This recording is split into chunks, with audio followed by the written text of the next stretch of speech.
sound too good. Okay folks, today's ride up and surfing navigating the Great Lake here on the central highlands of Tasmania. Apparently they've sealed the road through and we're going to go and check it out. Meeting some other Harley Owners Chapter people and Launceston.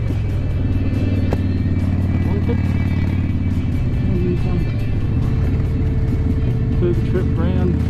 We're going to have lunch at Deloraine, so looks like it's going to be a beautiful day. Good question, really come good. Hopefully the sound is okay. I've done another mic modification, I know, I won't leave it alone. It will not beat me. I will continue to muck about with it until I'm happy.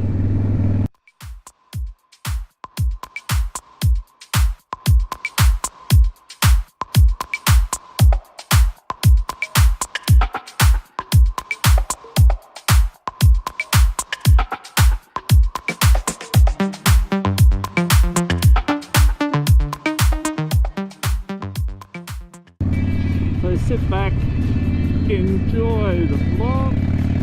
Today we are riding with members from the Harley Owners Group here in Tassie, and we're meeting up today at the coffee shop at Launceston, have a brew and head up on the hill. Enjoy. Alright, we're just about to start our ascent up into the hills. We're going to be travelling over Brumby's Creek, which is the tailings of the hydroelectric scheme. Just up here on the bridge, I'll try and pull over. I don't have anybody behind me, I'll pull over and try and get you some video. You can only imagine the amount of water that tears down through these things.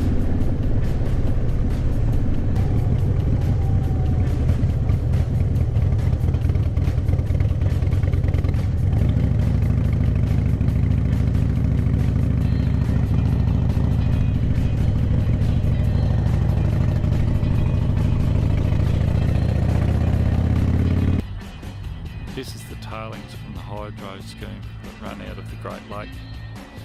It courses through the pipes that run down the mountain and turns into Brumby's Creek, which is a well frequented trout fishing hole just south of Crescent here in Tassie. Water goes down through the pipes that you can see on the side of the mountain, down through the hydro, spins the generators, and then this is the water that comes out the bottom end. Today the water is only just running through. I've seen this here with the water right up to the grass, so obviously not that much power required today.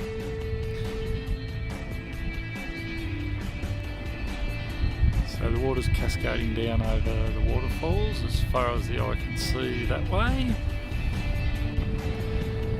and running down into Brumby's Creek as far as we can see that way.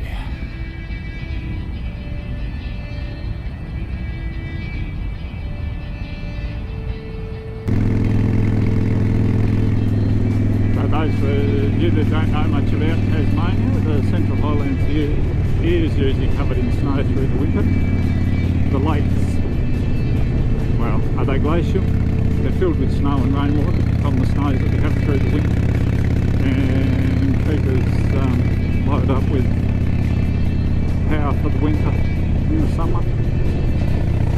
They tend to get quite low during the summer in certain years when we have a very dry year.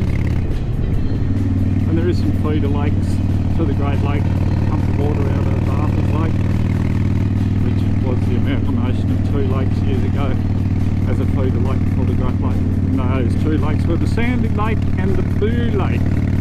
And Arthur's Lake is the lake that I predominantly used to fish.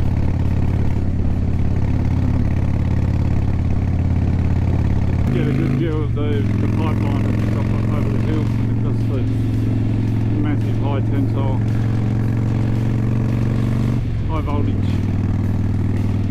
canals there, bringing the power into the site, dispersing it off to areas of the site.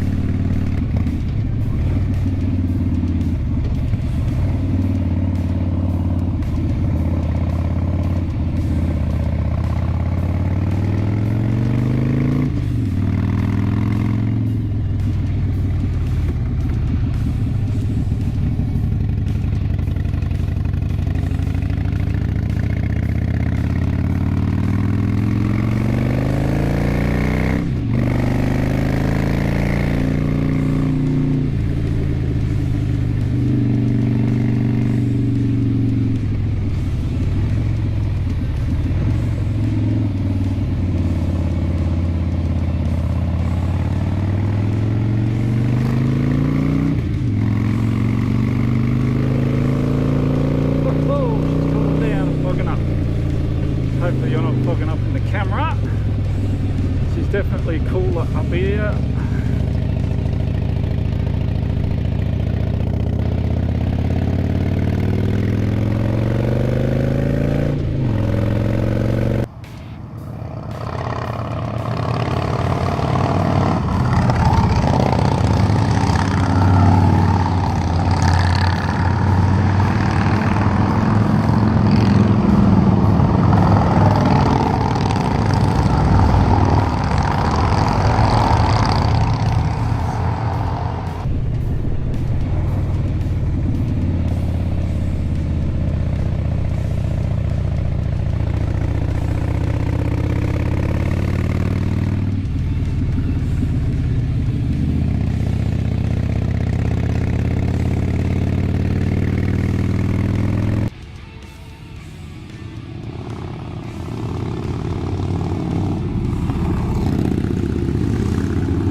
There's the valley.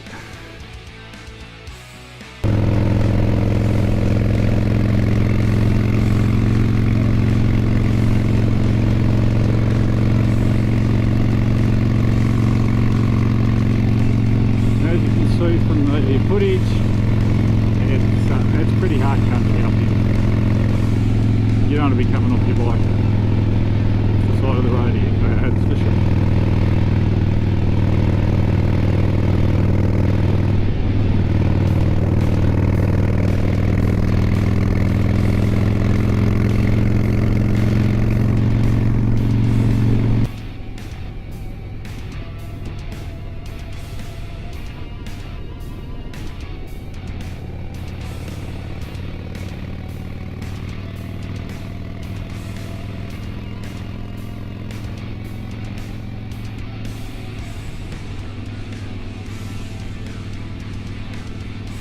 You some idea of the level of the lake, the changes that can occur. This is Cramps Bay, and then that heads out into the main body of the lake out there. Hopefully this shows how clear the water is. I don't have a polarised filter on.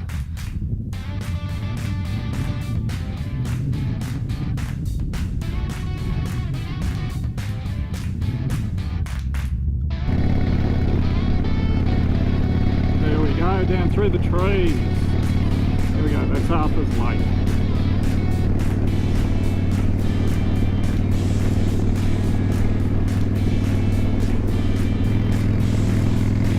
So up along here somewhere we pop across the feeder pipe from Arthur's Lake to the Great Lake.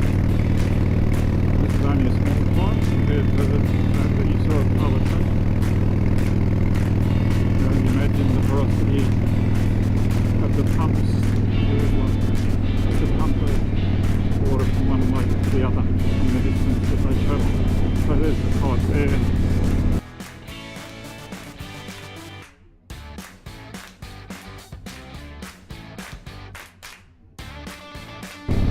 It feeds across here and keeps water in the Great Lake when required. Do that every day. People walk along this road.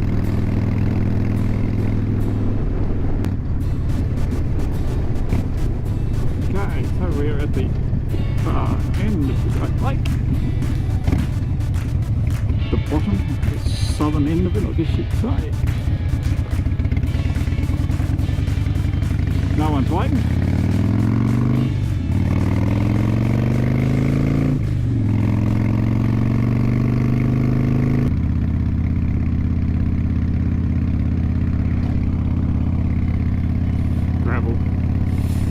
These are the days you wish you had an adventure bike. You could afford 2 bikes. So if anybody wants to buy me an adventure bike or donate me an adventure bike, please feel free to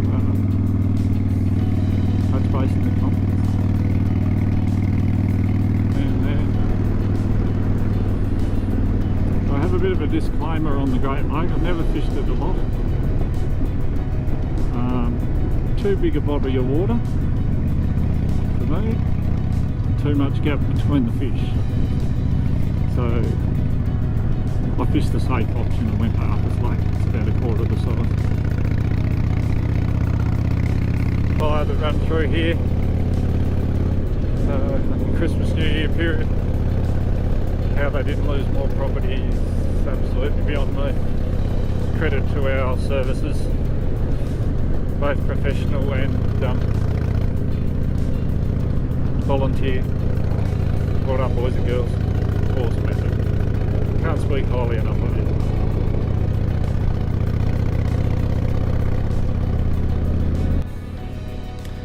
A couple of weeks after this ride, I headed up to the Great Lake to watch the brown trout spawning. The day's put on by the Inland Fisheries, and it's a fishing expo. Plus, you get to watch the fisheries guys strip the trout and collect the eggs and fertilise them there on the site. So I hope you enjoy the footage.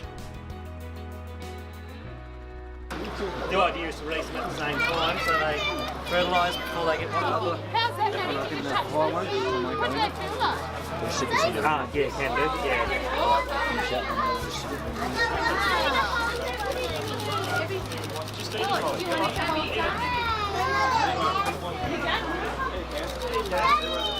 That's a. So she's another empty one. Keep still, keep still. Keep still, please.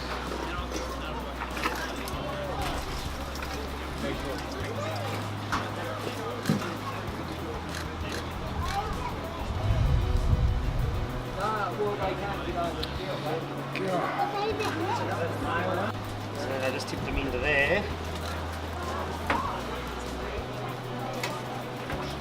So how many eggs would be in there? In there, I reckon 15,000. Yeah. Basically, when we fill up the bucket to about there, it's about 100,000. So yeah, quite a few. Usually a lot more than I always think. Yeah. And I'll get a couple of males now and fertilise the eggs. This is just putting the male onto the. And compared to the females, you can see he can't tell any different. And unlike the female, it takes another year to spawn. He'll be able to spawn again tomorrow, pretty much. Do they have unlimited fertiliser? No, so that won't fertilise until they're basically inactive until you add water.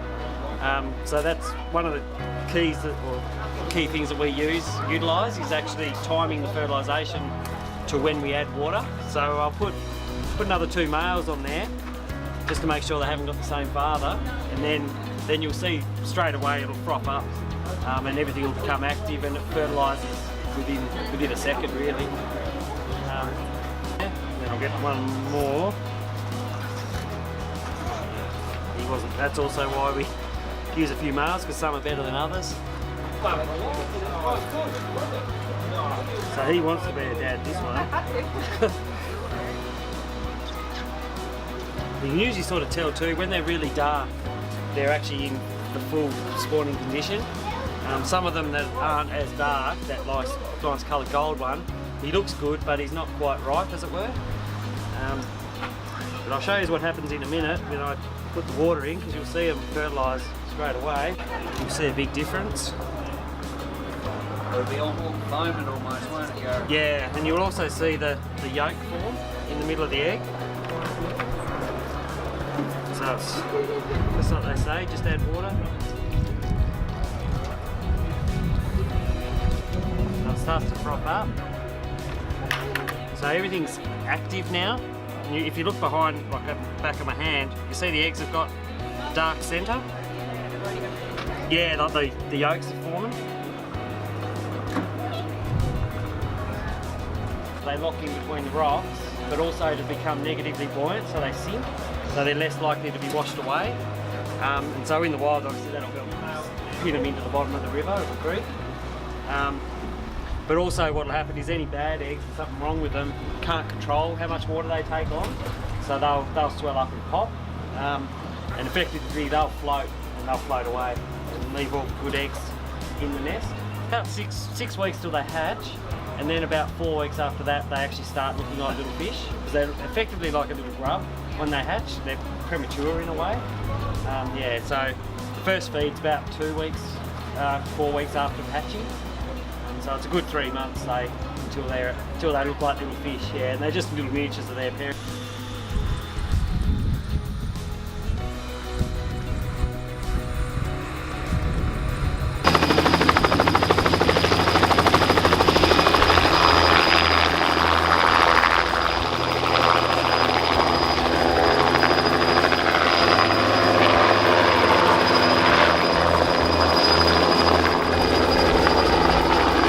I hope you enjoyed that look into the life of the trout. And I note that the fisheries guys don't seem to care. They've taken all the fun out of the brooding process. Typical. Anyway, let's get back to the ride.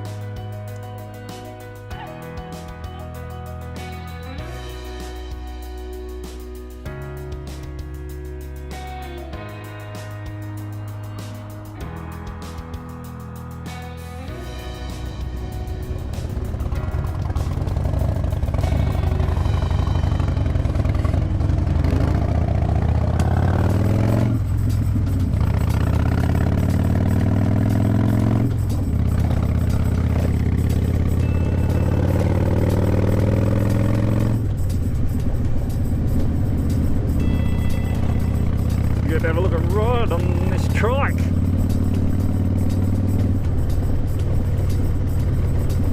Gonna beat any land's food records behind this bus, that's for sure.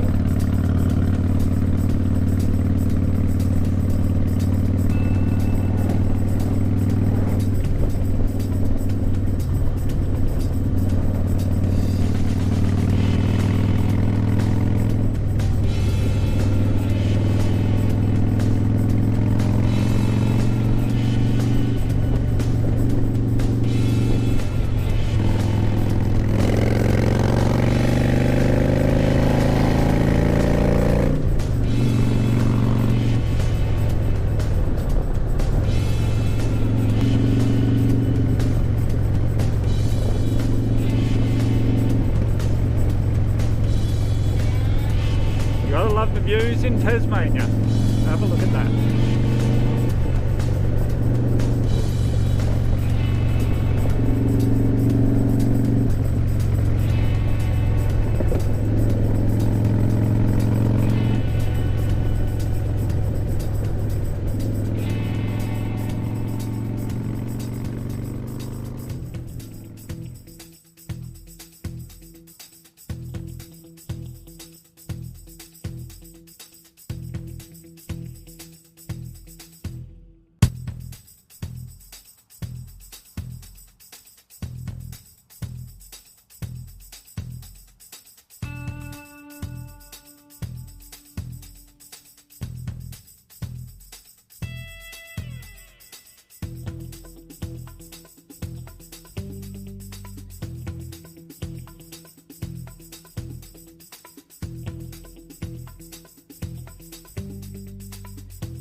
We called in at the Deloraine pub where we had lunch, and then I headed back off to Launceston. The rest of the group were heading to the northwest coast.